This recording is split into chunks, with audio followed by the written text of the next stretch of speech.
今天继续讲解的是中国422位皇帝中的第18位皇帝更始帝刘玄。刘玄出身汉朝宗室，与刘秀兄弟是汉景帝刘启的9世孙，世代居住于冲陵，但历经100余年的延续，汉景帝的后裔数量激增，仅南阳郡冲陵县就能找出上百个汉景帝后人。因而在当时，汉景帝后人的身份已并不特殊。在王莽建立新朝后，刘氏皇族的地位更是急剧下降，饱受郡县官吏的欺压。在这个时期，刘玄的父亲刘子章遭遇了一件改变家族命运的事件。一日，刘子章与当地亭长一同进餐，亭长因饮酒过量，竟借酒劲辱骂刘子章。刘子章一怒之下，拔剑斩杀亭长。依照常理，杀人偿命，但常理在权力手中。最终，刘氏家族设法保住了刘子章。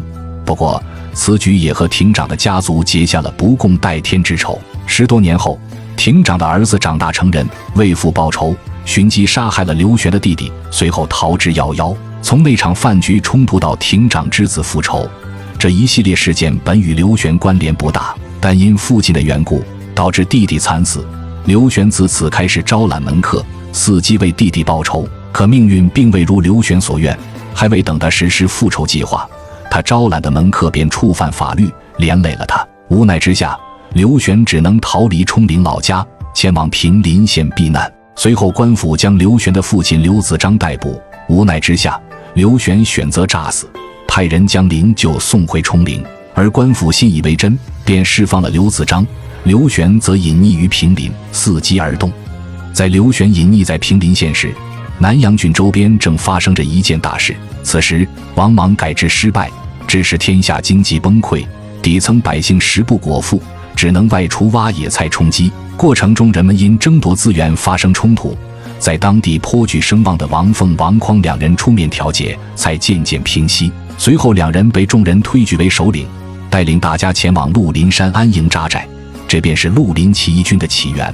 与此同时，陈穆见起义军发展势头良好，便打着绿林军的旗号起兵，被人们称为平林兵。此时已在平林县躲避许久的刘玄，参加起义军或许成了他唯一的选择。于是刘玄投靠陈穆，而陈穆也看中了刘玄冲陵刘氏的出身，希望借此吸引更多人加入，便让刘玄担任安吉院，负责招募新兵。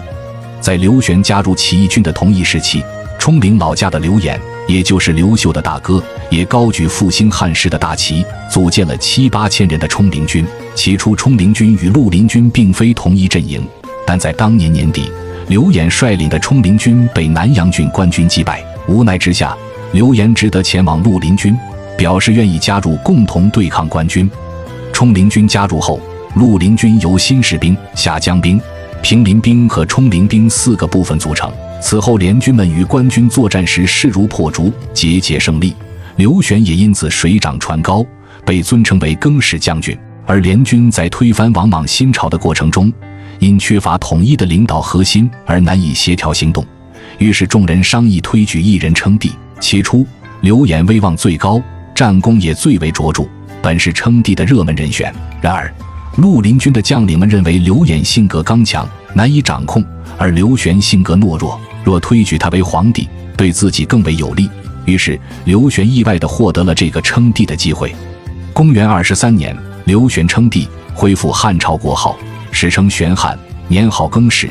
刘玄也被称为更始帝，但刘玄却不甘心做傀儡，他面临2个选择：一是以皇帝身份亲率军队上前线，靠战功树立威望，掌握兵权，稳固皇位；二是运用政治手段，平衡刘家与起义军势力。最终刘玄选择了后者。之后他大肆封赏起义军将领，但对冲陵刘家仅给刘演和其叔叔刘良封赏高官，以此扶持起义军，压制刘家。此举使刘玄暂时坐稳了皇位，但刘演也不甘心于此，他也采取了特殊手段应对。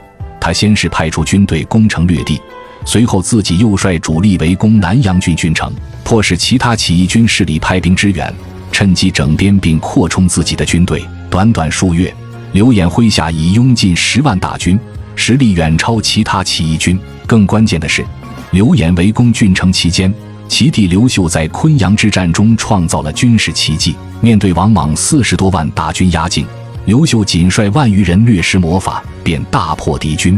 此役不仅使王莽主力溃败，更让刘秀声名远扬。此时刘玄仅靠政治手段已难以压制刘演，但此时的刘玄不愿坐以待毙，决定铤而走险。于是在昆阳之战后，他以刘演的部将刘季抗命为由，借机杀了刘演。而刘秀得知兄长刘演的死讯后，强忍悲痛，主动向刘玄臣服，选择韬光养晦以求自保。在刘玄对内部进行全力整合，杀害刘演之时，绿林军的军事行动也并未停止，起义军们一路西进，成功攻破武关，顺利进入关中地区。公元23年9月初，绿林军攻入长安，王莽在混乱中被杀，新朝覆灭。而刘玄建立的更始政权，凭借着恢复汉室的旗号，契合了当时民众对汉室正统的期盼，在短时间内便赢得了广泛认可。尽管此时未能对天下大部分区域实现实际掌控，但刘玄已然成为名义上的天下共主。在短短1年内，刘玄实现了华丽转身。但刘玄并非毫无失误，其中最大的失误或许就是没杀刘秀。在刘演被杀后不久，刘玄派刘秀前往河北招抚郡县。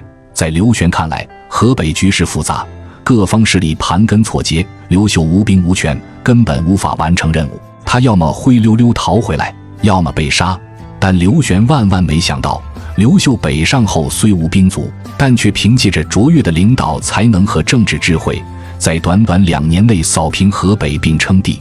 而此时，刘玄遭遇了登基后的第2个重大危机。四川的公孙述拥兵自立，控制了整个四川地区。公孙述本是新朝的蜀郡太守，在王莽政权覆灭后，他凭借蜀地险要地势和丰富资源，割据一方，自立为帝，国号成家。这使更始政权虽占据关中，却失去了四川这个重要的战争基地，原本稳操胜券的局面发生了改变。公元24年，刘玄派驻公侯李宝、益州刺史张忠等率军万余人进攻公孙述，但均以失败告终，进攻计划只能暂缓。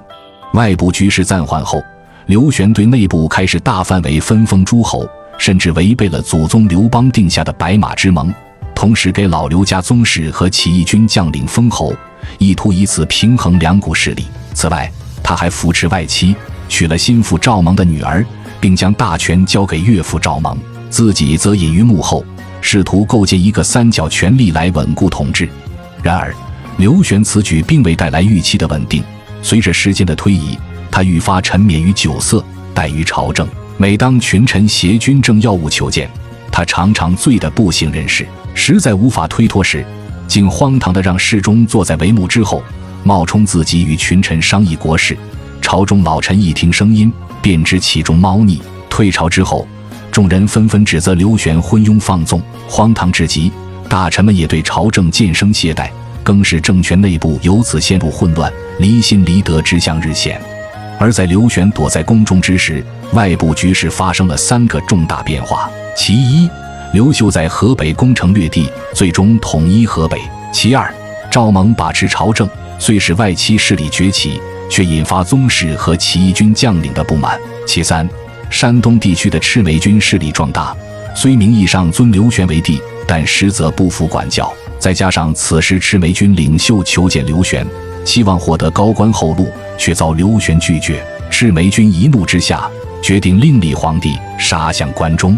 面对赤眉军的进攻，刘玄起初并未惊慌，认为有函谷关天险阻挡，赤眉军难以攻入关中。然而因更始政权内部斗争激烈，刘玄又不懂军事，导致函谷关防守混乱。赤眉军见状，选择绕过洛阳，走山路奇袭函谷关，一举将其攻破。随后赤眉军拥立刘盆子为帝，史称建世帝。紧接着赤眉军继续征战，一路杀向长安。再加上此前被刘玄派往河北的刘秀在号称称帝，国号汉，史称东汉，也来攻打刘玄。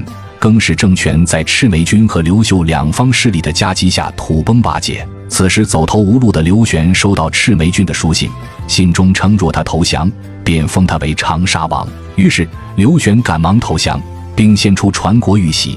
存在仅3年的更始政权覆灭。投降后不久，刘玄被赤眉军将领谢禄以外出打猎为名带出，最终刘玄被谢禄的亲兵勒死，而刘秀建立的东汉政权在不久之后实现了匡扶汉室的大业。下一集我们继续来讲中国的第19位皇帝汉光武帝刘秀。